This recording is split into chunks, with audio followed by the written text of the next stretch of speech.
Would you welcome, please, our good friend, Nedjip Tozun.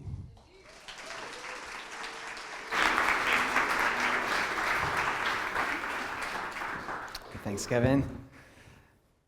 Hello, church. So I had a chance to do a sermon at the River. It was my very first one at the beginning of the year about science and faith. Were any of you there for that one? All right.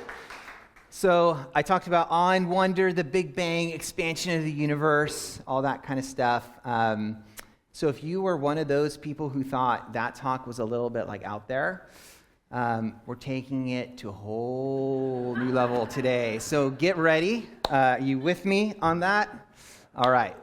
So some context is that last month I had a chance to be part of a gathering of Christian entrepreneurs and investors who really came over from all over the world. And we were meeting to discuss how to leverage entrepreneurship, technology, capital towards redemptive purposes in the world that would advance God's kingdom. And one of the main topics that we kept coming back to was AI, because so many of us are seeing this as the most transformational technology of our lifetimes. And it's also an area where, frankly, the Christian perspective and the Christian voice is not well represented at all.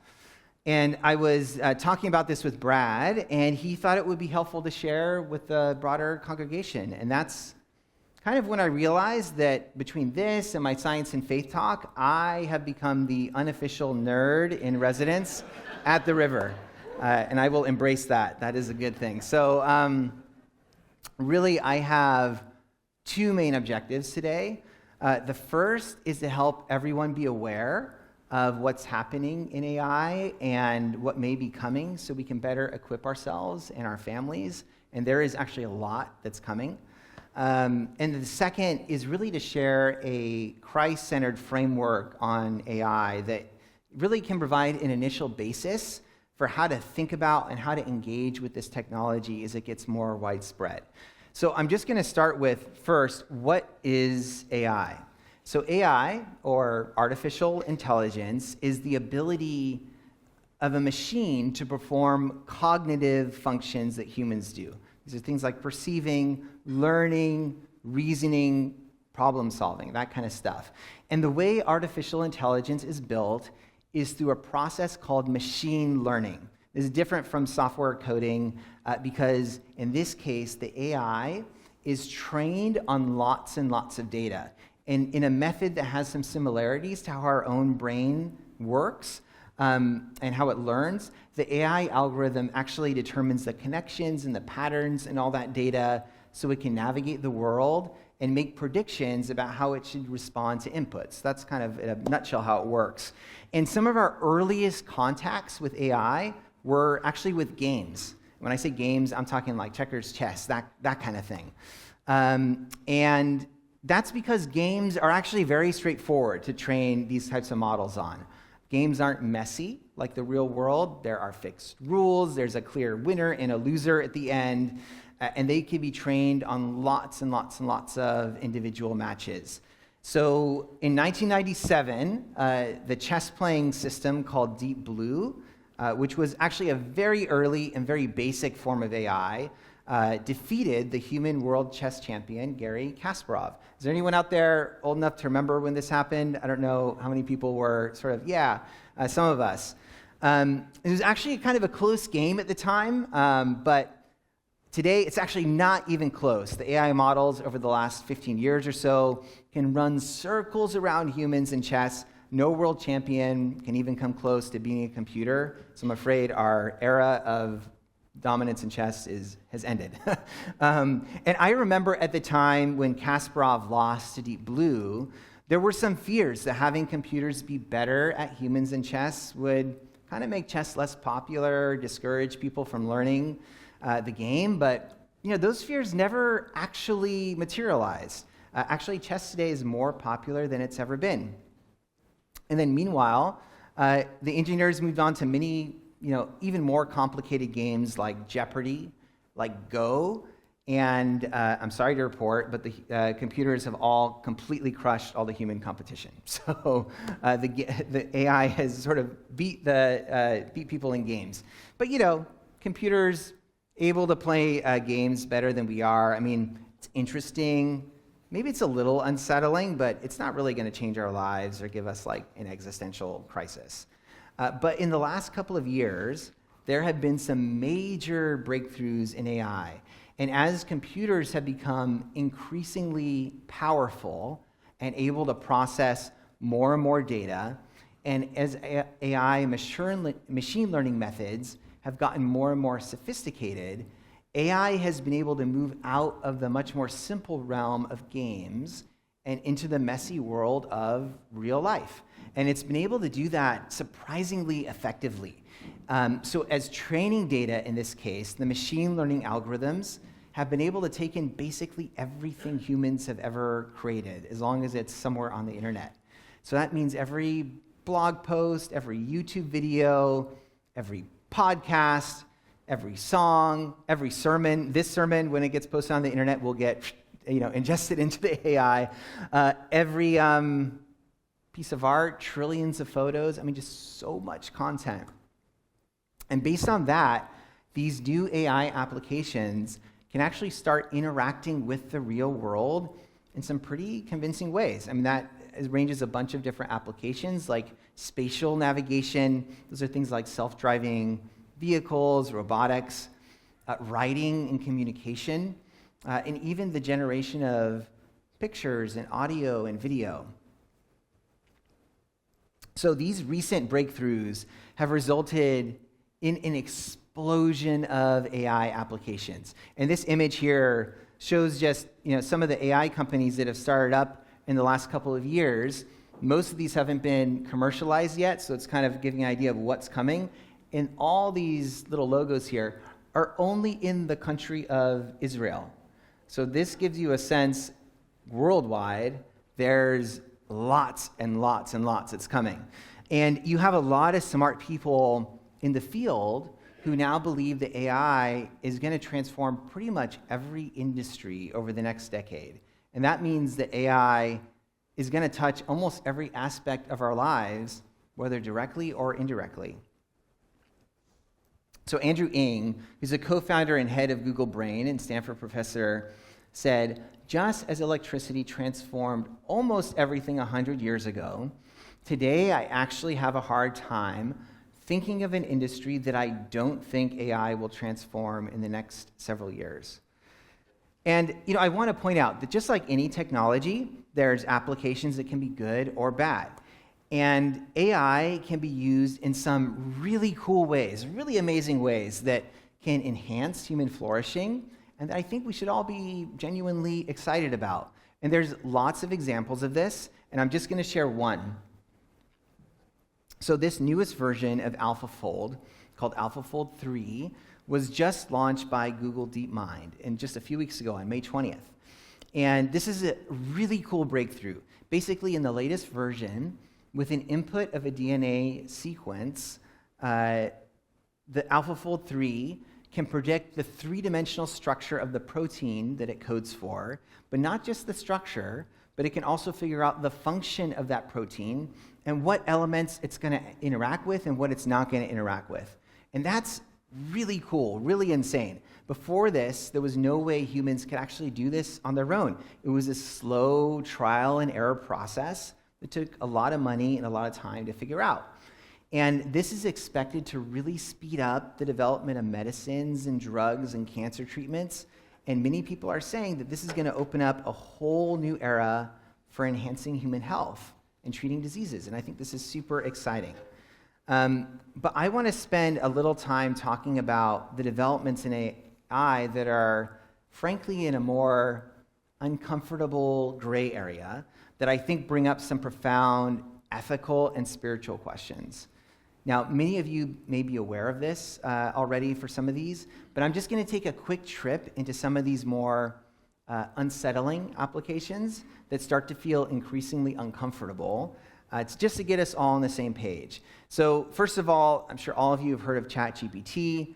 The latest versions in the the last few months can now pass the bar exam, the LSAT, every AP test, the SAT, and it actually doesn't just pass, but it aces these tests. And, until a few months ago, passing these kinds of proficiency tests was something only humans can do, and that was after years of education and training. So it makes us wonder, what does it mean if a computer can now outperform us on these kinds of proficiency tests? And beyond just test taking, AI-generated images or art is getting really, really impressive.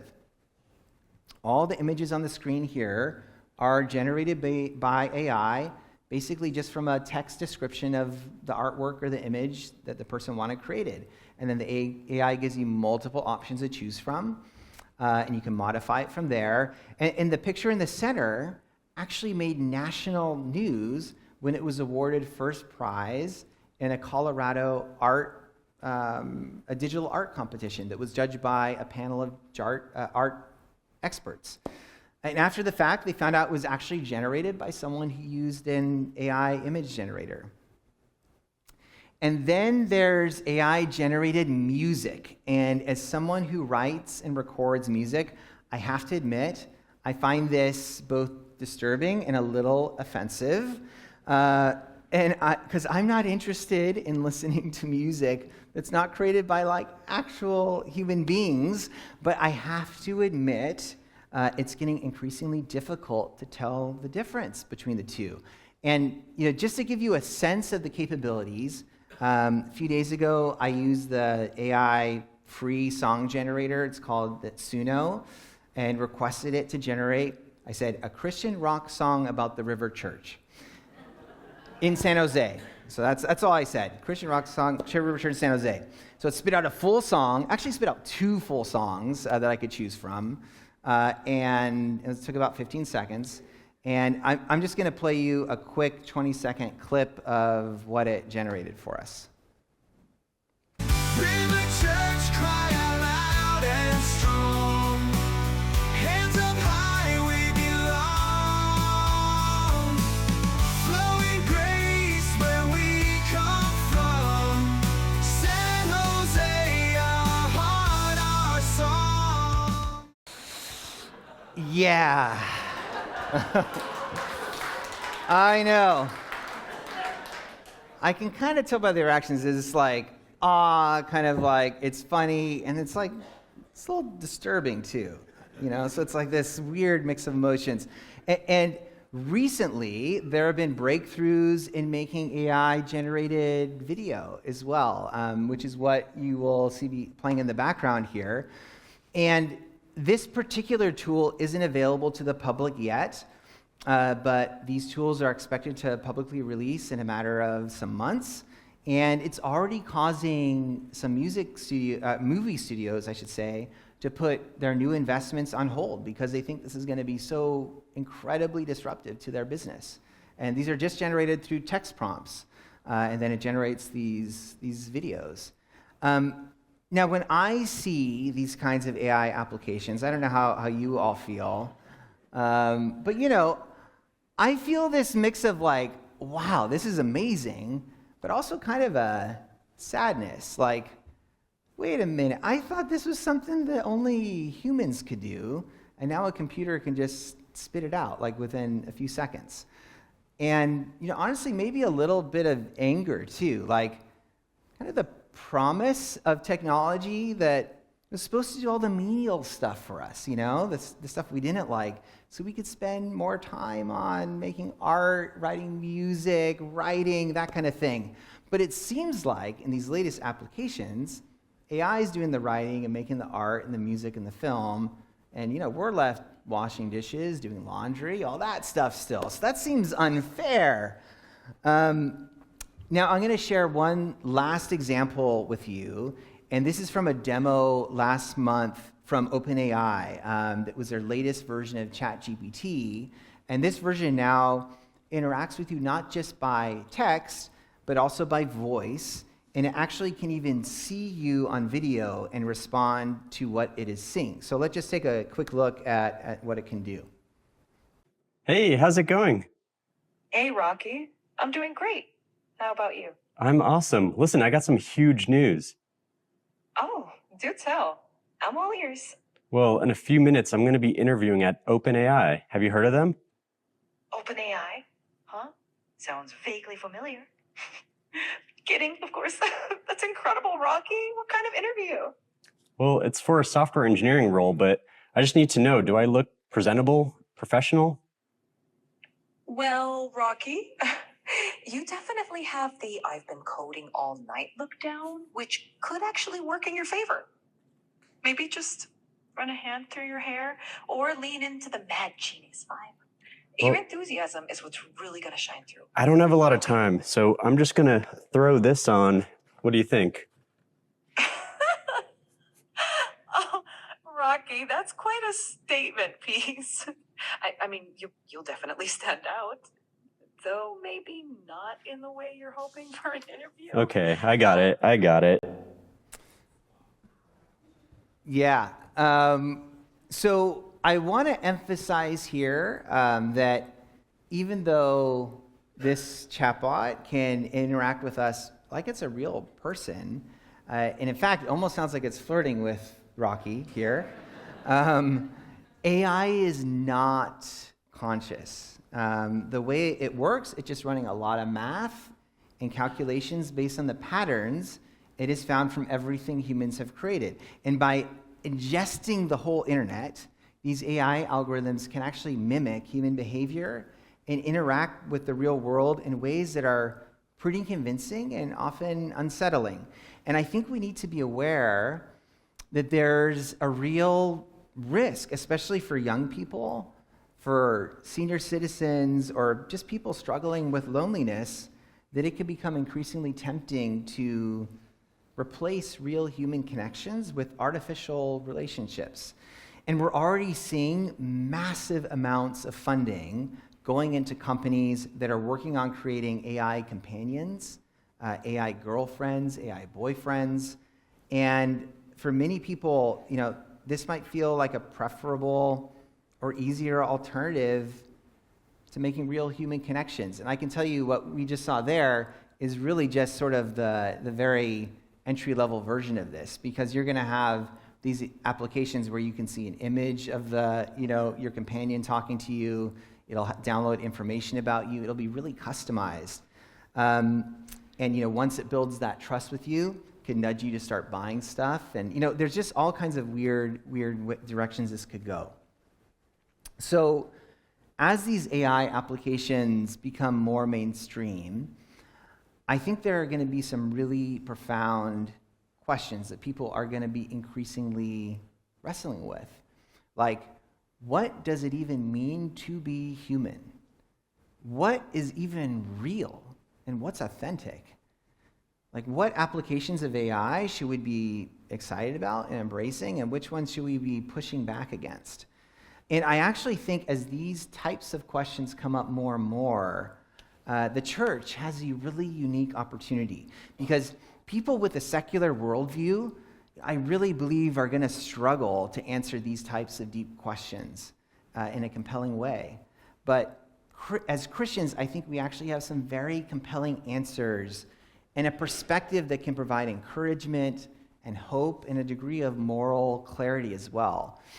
And we might find in this season that I believe is going to be a season of a profound disruption, that there are going to be more and more people open to faith. So that's something we need to be aware of. So, going back to this Christian entrepreneur gathering I went to, there was this initial framework developed around how to think about and how to approach AI that I think is a really helpful starting point for us to consider. This was put together by Christian tech leaders in AI, as well as some pastors and theologians. Andy Crouch, who some of you may be aware of, he's the author of the TechWise family and was a former managing editing director of Christianity Today, was part of that team, and he synthesized the thinking into an overall thesis. And I'm just going to be sharing an abridged version of what Andy put together. I'm not going to be able to do it justice in the time we have today, but at the end of the talk, I will share a couple links where you can learn more, including to get the full unabridged version of that thesis. So this framework starts with some statements about what we as Christians believe in the context of AI. So first, we believe that human beings are the enduring image of God. So we believe that human beings, for the duration of the human story, will uniquely remain entrusted with bearing the image of God. AI may be able to mimic our behavior or the creative output of human beings, but at the end of the day, it is only an echo of us. Human beings remain precious beyond all measure and are irreplaceable, regardless of our output or our accomplishments or our efficiency. Now, second, we believe that as fallen creatures, in the course of the human story, we become captive to a pattern of deceptions that have corrupted the divine image and compromised our ability to pursue or even to know what's best for us. And I think we see, many examples of this, but one persistent deception that's gone on throughout history, and we can see in our society too, is that we can be fulfilled without God and that we can be fulfilled without reliance on other people. If only we just had enough money or enough power or enough pleasurable things to entertain and distract us. Now, as Christians, we know that these kinds of things can give us some measure of satisfaction in the short term, but we also know that these, at the end of the day, are idols, and they won't fulfill us. And ultimately, what will fulfill us is relationship. First and foremost, relationship with God, but also relationship with family, with friends, with our community. That is what we are wired for. And third, really just like any technology, AI has a potential for both good and for evil. AI can be expected to unlock some many wonderful things that were previously totally inaccessible to us. I talked about AlphaFold. I think that's a great example of that. But there are going to be attempts to use AI to try and replace relationships or to be a replacement for human creativity or human agency. And because AI has absorbed everything humans have created, it's been trained on the best of us and the worst of us, the wisest of us and the most foolish. So it's also subject to all the same patterns of deception that we are prone to. So with that in mind, that kind of overall thinking, here are some filters that we can use when we consider what applications of AI have the potential to be redemptive as opposed to which ones we should be wary of. Now, this framework really was made for developers of AI technology, but I actually think that this also applies really well to all of us who have to interact with this technology, on a day-to-day basis and are increasingly going to be confronted with these different kinds of AI applications that want to come into our lives and into our families. And I think this can give us a bit of a framework to think about what kinds of applications that we embrace or take into our homes or let our kids use, or whether we let our organizations use, and which ones we should be wary of. So the first is, AI applications that really advance human flourishing ultimately should inform but not replace human agency. And, this can span a lot of different areas, but for example, tools that can help artists create and fulfill their artistic vision, I think are wonderful things, rather than AI applications that are really designed to just replace the artist. Or applications that can inform doctors and patients with better information so they can make better decisions about healthcare, I think is a beautiful thing. Or tools that can help inform leaders and leadership teams so they can make better decisions for their organization. These are tools that can inform, but they don't replace the human in the middle. Second would be applications that develop but not diminish human cognitive capacity. And there are lots of examples of this. There are AI tools being developed for students and for teachers to better customize learning plans for the kids that can help each of them learn and stretch themselves to reach their individual full potential. I think that's a beautiful thing. Or tools that can help artists and writers and musicians grow and become their best creative selves. I think there's a lot of opportunity for that. Third would be respecting and advancing human embodiment. I think increasingly technology has sucked us into our screens or into virtual worlds, but there are some really interesting applications of AI that can enable us to have healthier and more active bodies. That can encourage us to even get outside and be fit, things like wearables, or they can encourage us for fitness, or they can help us regulate our bodies so we can live longer, healthier lives. And then finally, to serve personal relationships, but not to replace them. I talked about the AI companion, girlfriend, boyfriend thing, which is concerning. But I think there are some really exciting tools that are in development. There's one, for instance, a translation tool that can help us communicate across language barriers in real time, that actually can preserve our tone of voice and our mannerisms when it's translating in the other language. And I think that could be such a cool way to bridge cultural gaps. I know I personally would have loved to have had this as a kid to communicate with my Turkish-speaking grandmother, and I spoke some broken Turkish, but if we could have had that kind of conversation, that would have really enriched that relationship. That would have been a wonderful thing. So, there are so many aspects of AI that I didn't cover. So there's a lot of other topics. And frankly, it would require like a whole series to go through everything.